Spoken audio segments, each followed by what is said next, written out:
Dans cette vidéo, nous allons voir une utilisation du nouveau module assainissement. Nous avons tout d'abord accès à un certain nombre d'éléments en bibliothèque, comme des regards à valoir,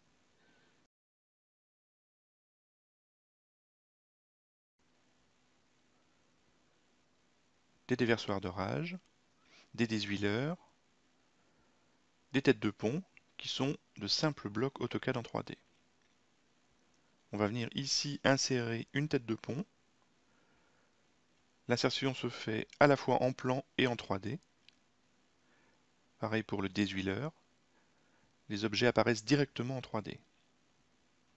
Là aussi avec un déversoir d'orage. Grâce à des grippes sur les objets, on peut directement créer une canalisation partant ici de la tête de pont et aller s'aimanter à un objet comme ici le désuileur. Grâce aux grippes, on va pouvoir faire différents réglages comme la pente. Le réglage va se faire à la fois en plan et en 3D. De la même façon, grâce à des grippes, on peut régler le diamètre de la canalisation.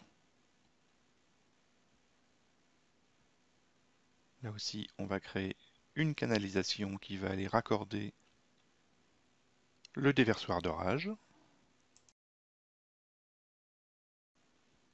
puis créer une canalisation jusqu'à l'extrémité de la rue. Un grip va nous permettre d'insérer un regard.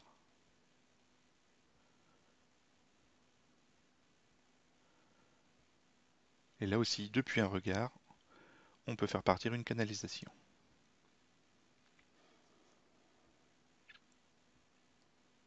Un grip nous permet de faire tourner le cône de réduction en plan et en 3D.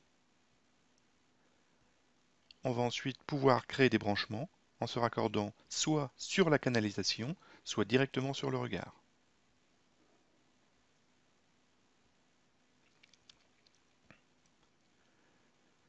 Et là aussi, un grip va nous permettre de faire tourner le regard à valoir en plan et en 3D.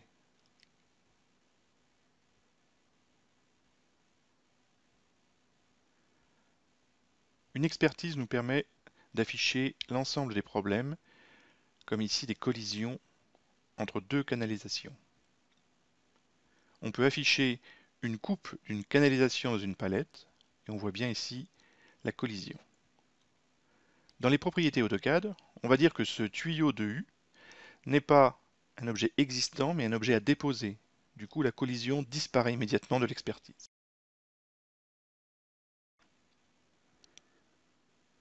On a accès en bibliothèque à un certain nombre de tuyaux, et on va créer un tuyau de U directement par-dessus le tuyau qu'on a déclaré à déposer.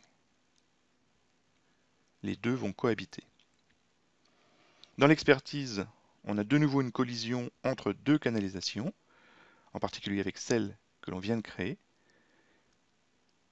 Et dans la coupe des palettes, on va pouvoir agir soit sur la pente, soit sur la profondeur,